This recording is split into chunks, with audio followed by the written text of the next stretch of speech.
It has been said that no two sisters were ever less alike. One reserved and proper, the other lively and controversial. One the anchor of a commonwealth of nations, the other a figure searching for purpose in life. They grew up in a very, very different kind of world, a world of aristocracy, of deference, of people knowing their place. I think they were quite different from an early age, and they went on being different. I think they were both very sound people, both very committed in their different ways. I suppose that the Queen had so much more responsibility on her shoulders, and Princess Margaret didn't have those things to think about, so carved a different path through life. Queen Elizabeth II and Princess Margaret are among the most photographed women in history. Their every appearance followed by press and public. They are familiar the world over. But what of the real women behind the show and splendour? Beyond the balcony and cheering crowds, beyond the crown itself. Elizabeth is really both an embodiment of the old England that she grew up in and the new, fast-changing modern world that she increasingly adapted to. The Queen always thought of her sister as an enigma. It's always very difficult to work out with Princess Margaret which half of her you're talking about, the royal half or the rather dashing half. There's a huge affection between them that survives the ups and downs of their individual life.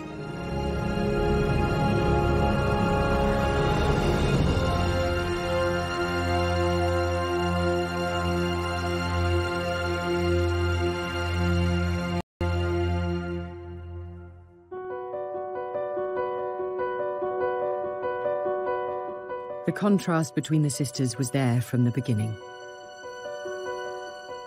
Elizabeth was born in the placid surroundings of London's Mayfair on the 21st of April 1926. 4 years later, during a storm in rural Scotland, Margaret came into the world. Their parents were the Duke and Duchess of York, Albert and Elizabeth. Albert, or Bertie as he was known, was the second son of the King, George V. Elizabeth was a mature, rather serious child, with a love of dogs and horses shared with her grandfather, the King. Margaret, however, was a very different character. It very quickly became obvious that Margaret was the cheekier, the more humorous, the more mischievous, but lacked her sister's quite extrovert qualities. Princess Elizabeth was quite a serious-minded child. She seems to have been naturally tidy, naturally orderly. But Margaret, from the start, was fun. She was vivacious. She was never corrected by her father, so she was something of a wild child. She was very precocious and got away with an awful lot. The Duke of York was used to say, Lilibet is my pride and Margaret is my joy. And as far as Princess Margaret was concerned, he really couldn't take his eyes off this child. I mean, she was so beautiful that he couldn't believe that he'd created this glorious and beautiful child, and then he rather spoilt her. The princess's public life began early, and here we see her during a Scottish holiday, arriving with a family party at a Highland gathering. Neither girl was prepared for the lives they were to lead. As two daughters of a second-born prince, Elizabeth and Margaret had no expectations of being thrust into the international spotlight. With the Duke and Duchess of York, there was never any anticipation that they would succeed to the throne, and certainly never any expectation that Princess Elizabeth would come to the throne. It was, of course, always possible that George and Elizabeth would have further children, and a male heir would, of course, then leapfrog Elizabeth in line for the throne. So it was always a fairly remote possibility that she would become queen at her birth. The Duke and Duchess of York, us four, as the Duke called them, rather anticipated a cosy family life in the way that they were already enjoying. And they were a very natural family and a very loving family. It was the girl's uncle, the charming bachelor Prince David, who would be the next king. He was expected to marry and have children of his own, who would one day inherit the crown. Elizabeth and Margaret were set for a life of comfortable semi-obscurity.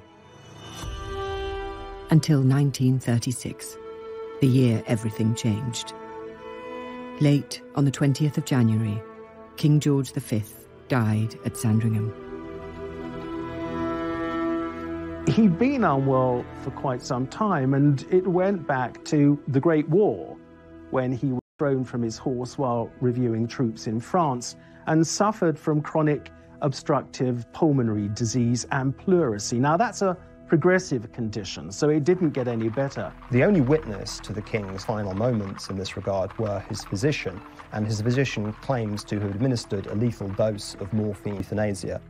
It was also thought that it was far better that the king's death should be announced in the morning paper, the Times, rather than the slightly more down-market evening papers. Elizabeth and Margaret's uncle David was proclaimed king and became Edward VIII. But the new monarch had never wanted the crown. Indeed, he was terrified by the idea. There was another complication. The king was in love with American divorcee Wallis Simpson and was set on marrying her. The wider British establishment, however, was far from taken with the idea. Wallis Simpson was loose, irreverent, dashing, very much symbolised that kind of New World glamour, which endeared her very greatly to Edward, but did not endear her to the remainder of the family. Wallis had been twice divorced, and that was unheard of in the British monarchy and in those social circles. And so that was a reason for not liking her. He very much didn't really want to be king. He may not have even been able to voice that, but unless he was even stupider than I think he was, he must have realised that nobody was going to accept a woman as queen with two husbands living. That was the problem. The secular head of state is also the supreme governor of the Church of England. He was about to go through a coronation ceremony that is very similar to the kind of consecration that a priest goes through. Anointed with holy oil, with water, it's a dedication. For such a clear hypocritical breach to exist as him marrying a divorcee would, especially in the context of these times, have been wholly unacceptable. I don't think he took at all well to being monarch. I think he didn't have the patience for it.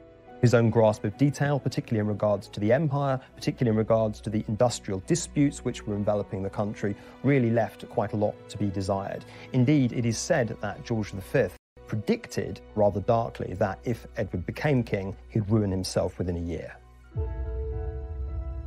A constitutional crisis was gripping Britain.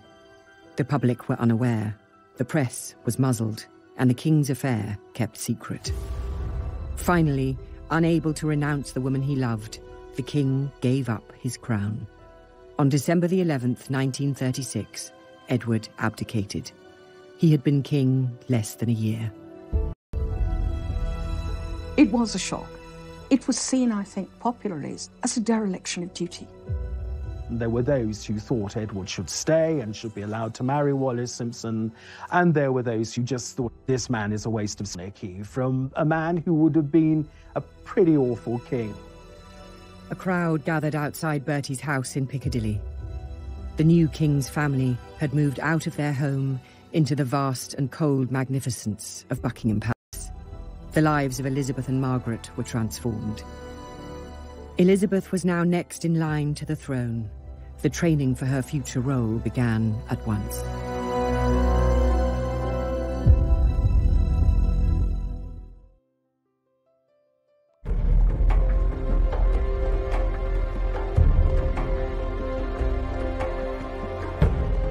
In 1936, following the abdication of Edward VIII, the throne passed to Elizabeth and Margaret's father, Bertie.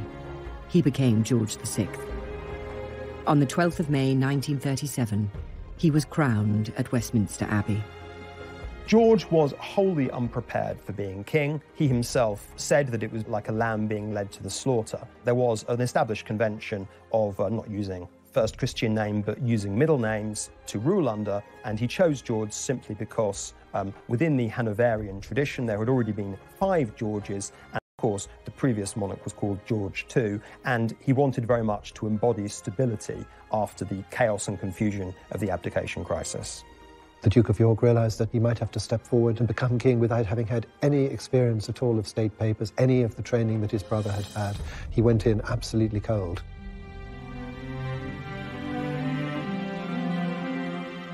King George would ensure that his elder daughter Elizabeth would be more prepared for the role of monarch. From 1938, she received private tuition from Sir Henry Martin, the Vice Provost of Eton College. Her father explained the nature of the official dispatch boxes that were the monarch's everyday duty. Margaret was excluded. The sisters' once identical upbringing was diverging. That expectation of being well educated does not extend to Margaret, who continues to be educated as a well-mannered, accomplished girl who was expected to go on and marry. So singing, piano lessons, French conversation become important, but not constitutional history, not the hard lessons of theology. They were still loving sisters with the same bond that they always shared.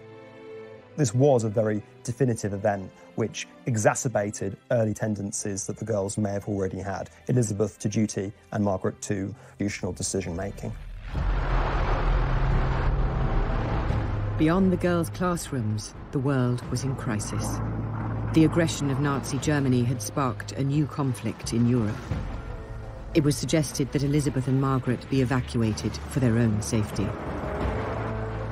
They weren't moved overseas simply because it was thought very important to send the right kind of message, to send the message that the royal family was not running from the threat of Nazi Germany and everyone would very much remain in post. The king needed the Queen to be with him. She wasn't going to leave, and the daughters weren't going to leave. They were all basically going to stay together. And it was actually a very powerful message. The images that were coming out of Germany were all sort of nasty pictures of people stomping around in black uniforms and raising their arms and shouting. What did you get from England? You got Queen Elizabeth in a pony cart with the two princesses bicycling behind her. I mean, which would you prefer? Because of events and invasions going on in Europe, the Queen said that it would be a good idea to take the princesses to the greater security of Windsor Castle for the rest of the week. And as Princess Margaret said, we were supposed to go for 5 days and we stayed for 5 years. The castle seemed forbidding at first. Its fineries had been put into storage. The blackout shrouded it in darkness. But though tremors caused by explosions in London could be felt in the castle, the girls were safe. As the war progressed and the sisters grew, Elizabeth took on more and more public responsibilities. After she turned 18 in 1944, she joined the Auxiliary Territorial Service as a mechanic and driver. Princess in overalls. Elizabeth is in the ATS, or British, and at the King's request, is being treated just like any other trainee. Now, visited by her parents and sister Margaret Rose at a training station in southern England, she shows them she knows a fan belt from a spark plug all right and isn't afraid to get her hands dirty. The Women's Auxiliary Army Corps and the ATS were much more for ordinary girls. And so I think it was intended to send a message that the royal family was not so different. They were not elitist in an unpleasant way. Elizabeth learned how to drive an ambulance, learned how to be a mechanic, indeed even learned how to fire a revolver. These were, of course, propagandistic tokens, but nonetheless, a pretty young princess chipping in with the war effort was definitely designed to boost national morale. I think it was very, very much appreciated by the public and by her. She loved it. She loved just up her street. While the war brought her closer to the public gaze, it also brought her love. And for this sensible, pragmatic girl, her choice was unexpected. In July of 1939, when the Queen was just 13 years of age, she inspected a Royal Naval College at Dartmouth, and one of the young officers she was introduced to was this dashing, handsome Prince Philip. I think it is fairly plain that the extremely good-looking, extremely charming, extremely glamorous Prince Philip caught the eye of Elizabeth, and that her jaw dropped. 3 years later, the couple spent Christmas together while Philip was on leave from the Navy. They then began exchanging frequent letters. But Elizabeth's parents, the King and Queen, did not approve. The king had his doubts about Philip. There was the feeling within the royal family that all of this was too much too soon. The thought of somebody coming and taking away his daughter at the young age of 21 wasn't, I suspect, totally appealing, as it wouldn't have been maybe to many a father. We must remember that Elizabeth set her eyes on him for the first time at the age of 13, and there was an acknowledgement, even then when people generally got married a great deal earlier than now, that this might just simply be a girlhood crush that would blow over.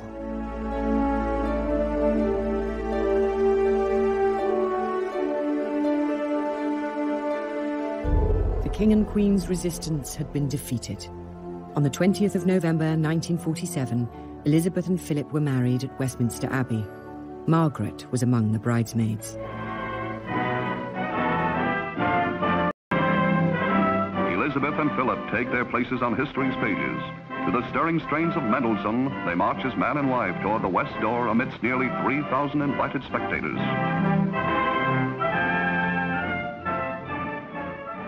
The wedding itself was a very grand affair, a deliberately grand affair against this backdrop of austerity. Rationing was still on, if anything slightly more severe. She may have been heir to the throne, but she couldn't be seen as claiming special privileges. Though you have a lavish dress, it's by no means as lavish as other royal brides.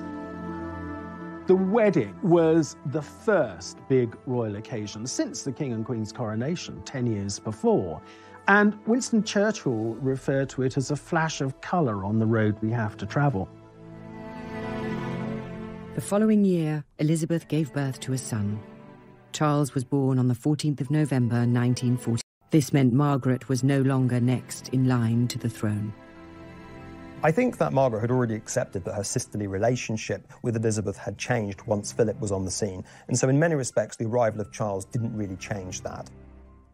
I don't think she had ever any expectation of being queen, any desire to be queen.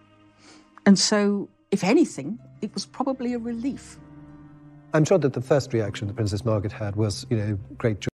But I know that in later life there was a certain sort of feeling of being a younger sister, and other members of the royal family are always just told what to do. You will appear at 10 o'clock, or indeed at 10:03, your car will arrive, and you will do this, you will do that, and you will wear the following. So there was always a little bit of the younger sister feeling about the whole thing. In the post-war years, their father, the King's health declined. Both sisters took on more of his public duties. In September 1951, George VI had his left lung removed after a malignant tumour was discovered. The King was not told he had cancer, and the disease was not beaten. On the morning of February the 6th, 1952, the King died. He was just 56. Elizabeth was in Kenya when her father died, on an early rest stop in a planned tour to Australia.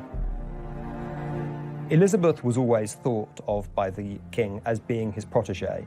Margaret was always thought of as being his pet, his light relief. And so when he passed away, both girls felt sad. Elizabeth felt sadness, then was overwhelmed by duty. For Princess Margaret, it was absolutely awful. She had lost a father that absolutely adored her, and she had no role whatsoever. Elizabeth had left Britain as a princess.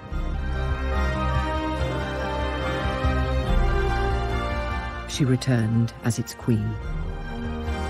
But what did the future hold for Margaret?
on the 2nd of June 1953.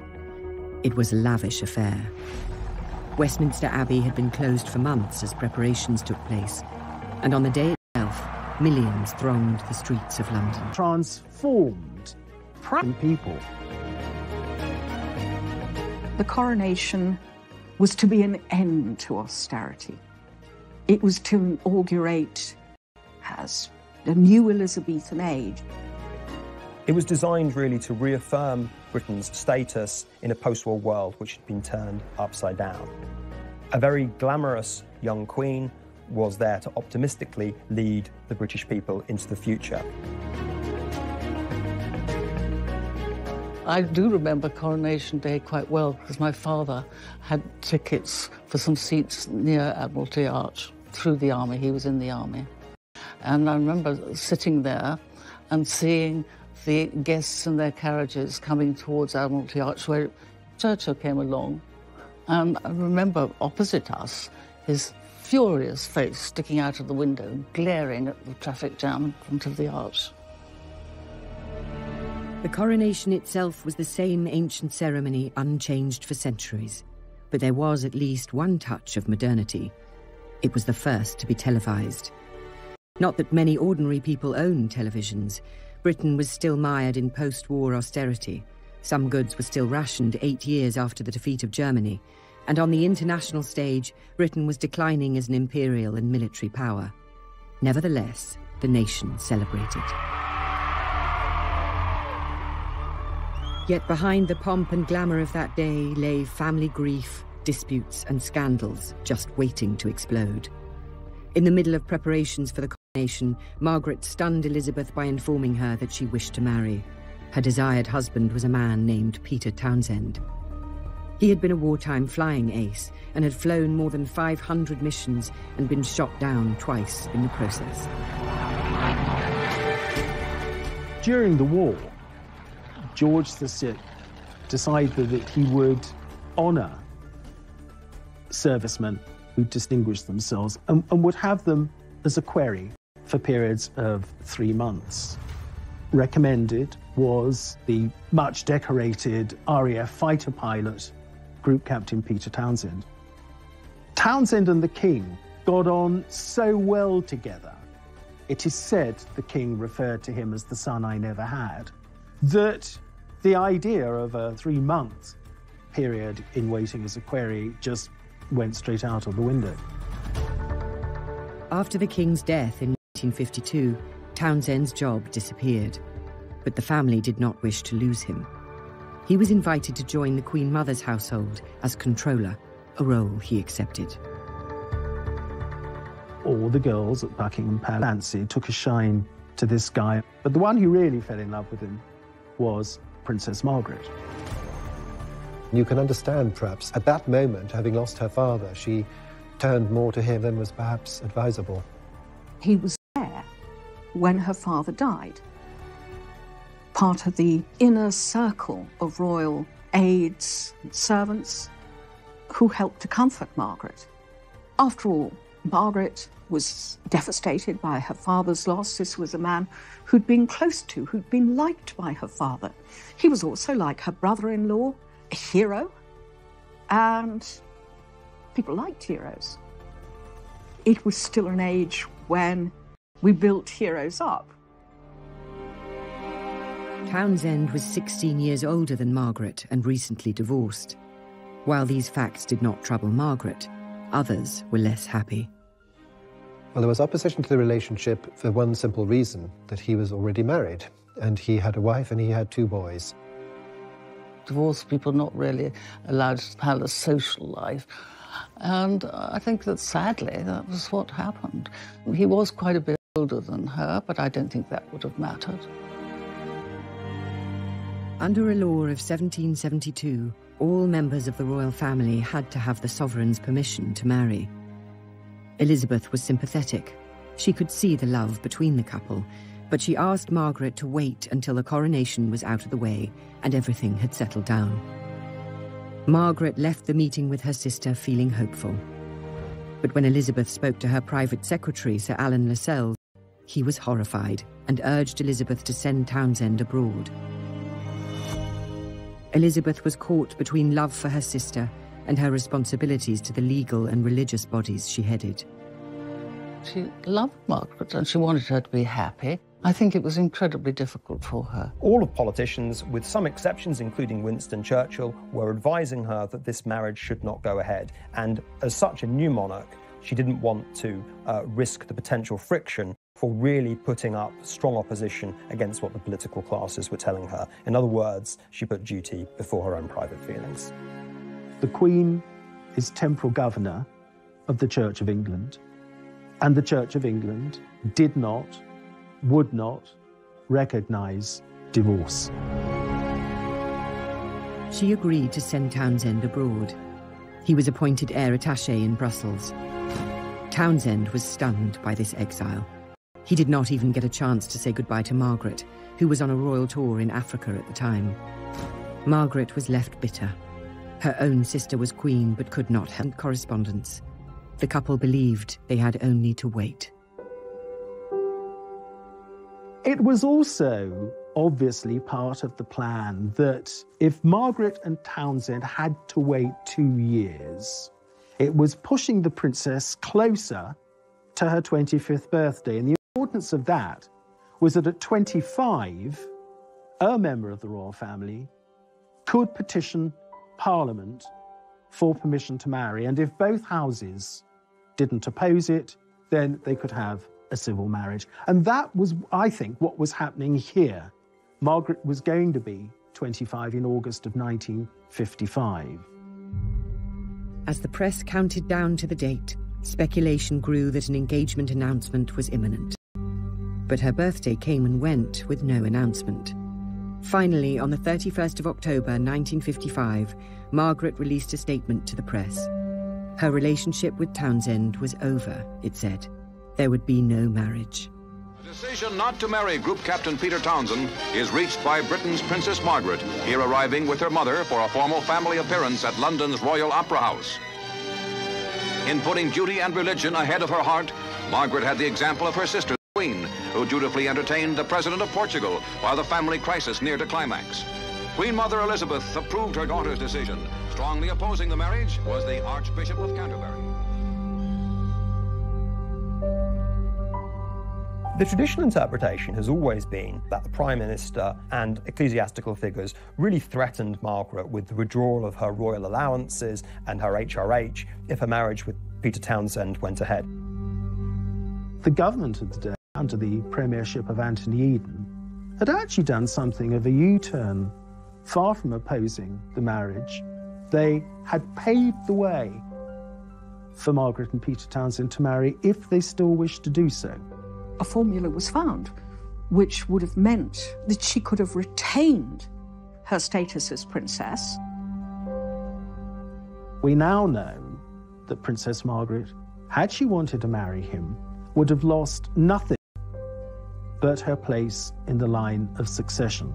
They really didn't want to create a martyr of Princess Margaret where her own personal desires were paired off against the establishment.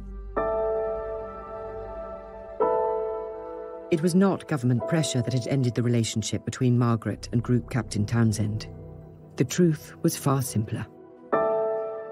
Contained in the files released by the National Archives is a letter that Princess Margaret wrote in private and in secret to, and only by seeing him that I can properly decide whether I want to marry him or not. The crunch is obviously that she had decided, and he also, no doubt, had decided that their love was no longer strong enough for them to marry. If Elizabeth hoped her sister would find someone more suitable, she would be disappointed.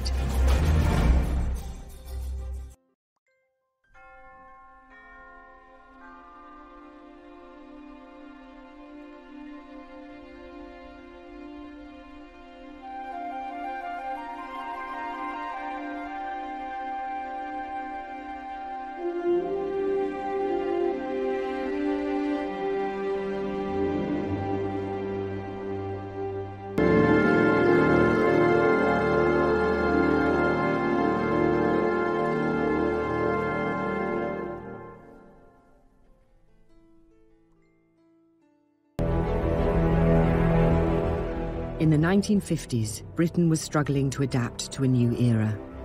Its reign as a global power had passed. Foreign policy humiliation in the Suez Crisis had toppled Prime Minister Anthony Eden, and the country's diminished role on the world stage had been exposed. As sovereign, Elizabeth was a beacon of stability in such uncertain times. But, as ever, Margaret's role was less defined. She was an important adjunct in the 50s and early 60s to her sister, where she took on royal associated duties that freed Elizabeth up to do other things. Margaret became a very glamorous figure. She also started smoking in public, bringing out the characteristic elegant long cigarette holder, and was charged with doing things like opening hospitals, smashing bottles of champagne against ships in a very glamorous manner. Princess Margaret does have the reputation of having been a party girl, which of course she was. But we also have to accept that she was also a very hard-working member of the royal family. In 1957, Margaret became president of the new Royal Ballet, a reflection of her lifelong passion for theatre and the arts. Nevertheless, she was nearing 30 and still unmarried. In 1959, Peter Townsend wed a young Belgian woman with a striking resemblance to Margaret. Just months later, the princess surprised many by announcing an engagement of her own. Anthony Armstrong-Jones was not the usual royal match. He was from a wealthy background, Eton then Cambridge, but he had no fine title or lands. He was a photographer. Margaret was really enjoying the fruits of some of the major social changes starting to appear in this company. Lady Elizabeth Cavendish gave a dinner party in February 1958, which Tony Armstrong-Jones was one of the guests. And Princess Margaret had never met him before. I think the influence of Anthony Armstrong-Jones was really to introduce her to normality. She was smuggled on the back of a motorcycle, disguised in a headscarf and dark glasses, to Armstrong-Jones' rented flat in Rotherhithe Street. The princess said that it was the most romantic setting, and this was their bolt hole. It had a bay window overlooking the Thames. You looked to the right, and there were the docks, and you looked to the left, and there was a bend in the river, and you saw Tower Bridge and St Paul's Cathedral beyond it, and at high tide, she said, swans would look in. Their relationship was kept secret, so the country was stunned in February 1960 when Princess Margaret's engagement to the photographer was announced. Their wedding was in Westminster Abbey on the 6th of May 1960. It was the first royal wedding to be broadcast on television. Millions tuned in around the world.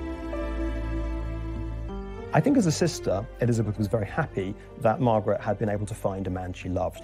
I think as Queen, even though Armstrong-Jones was not ideal, was not a society man at all, he was, given Margaret's status as a rebel, really about the best that they could hope for. Princess Margaret at that time was hugely popular.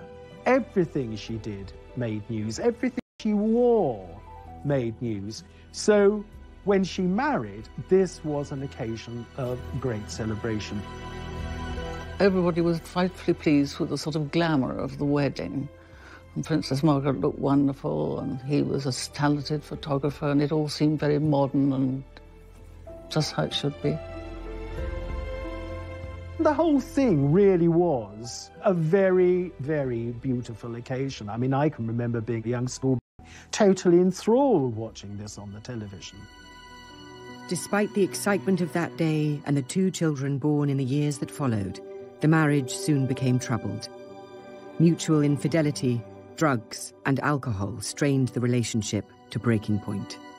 I think that 2 worlds very much collided. Armstrong-Jones's bohemian, free lifestyle, and Margaret's unwillingness to dispense with, shall we say, all of the accoutrements of wealth and prestige and fundamentally royalty. It was a very curious relationship, and although she was a princess and he wasn't a royal, I think that he had the upper hand. And as things got worse, he was better at being nasty than she was. Within 3 years of them having married, The emerging tabloids and the red tops were becoming much, much more hungry for scandal and also, crucially, much more prepared to print scandal. Margaret was always the sort of go-to person for royal scandal. He had much loyaler friends, it seems, than she did, because he always seemed to come out of it, as far as the public was concerned, rather well, whereas she didn't. Press deference to royalty was a thing of the past. Newspapers covered the breakdown of Margaret's marriage in gleeful detail. It was far from the only change in Britain during Elizabeth's reign. By the time of her Silver Jubilee in 1977, old-class divisions and social taboos were fading. The British Empire had transformed into a commonwealth of independent nations. The crown, Elizabeth, was the thread tying them together. As she guided the monarchy and nation through crisis and triumph, her sister Margaret was left without a role. She may have been an icon of the 1950s and 60s, but as the decades passed, her star waned. Like her father, Margaret was a heavy smoker for much of her life. Like him, she would suffer the consequences. From the late 1980s, her health began to decline. After several severe strokes, she died on the 9th of February 2002. She was 71. For the relationship between Elizabeth and Margaret, there was this bond of love between them that had been there from the time Margaret was born to the day that Margaret died. At her funeral, the Queen perhaps showed the most public emotion we have ever seen on a public occasion, where her eyes, I suppose, really betrayed the sadness she was feeling. To have to come to terms with the death of your younger sister, who you could expect, certainly to live with you into old age, is very hard. When the princess died, that was quite a blow to the Queen, followed, as it was 7 weeks later, by the death of her mother. She is said to have said her biggest nightmare would be losing her mother and her sister. And that, of course, is what happened in 2002. Princess Margaret's life, though privileged, was a sad one in many ways. Margaret was a flawed and often troubled woman. She did not have her sister's weighty responsibilities, but nor did she have the certainties. I think that what Margaret did was really stretch at the limits of what it was acceptable to do for a woman in her position. This, I think, created a precedent and also much more breathing space for future younger royals to enjoy, even in the celebrity-infested world. You task some aspects, well, who doesn't? I would actually say she was probably a pretty supportive member of the royal family. She did do her bit. On a day-to-day basis, her life was very full. She had very interesting friends. She went to the ballet, she went to the theatre, she read books, she was alert, interested in things, she loved music, and wasn't boring. She, too, helped to modernise the monarchy, to bring it into what, at that time, was the 20th century. For her sister, the Queen, however, her history is still being written. The monarchy has shown itself under the Queen's leadership to be flexible, adaptable, and something that can be seen as both a stable institution and something that can change and reflect new values. I think more than anything else, for Britain's own conception of itself as a post-war nation, she was definitive.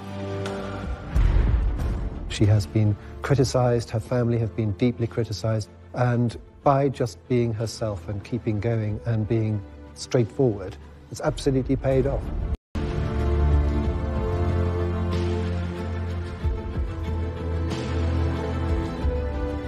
The world they ended up inhabiting when they were a lot older was one where the social class system had died and the mass celebrity and media age was dawning. In the case of Margaret, you could say that she was very much a product of that age that was unveiling. In the case of Elizabeth, she managed to be its architect.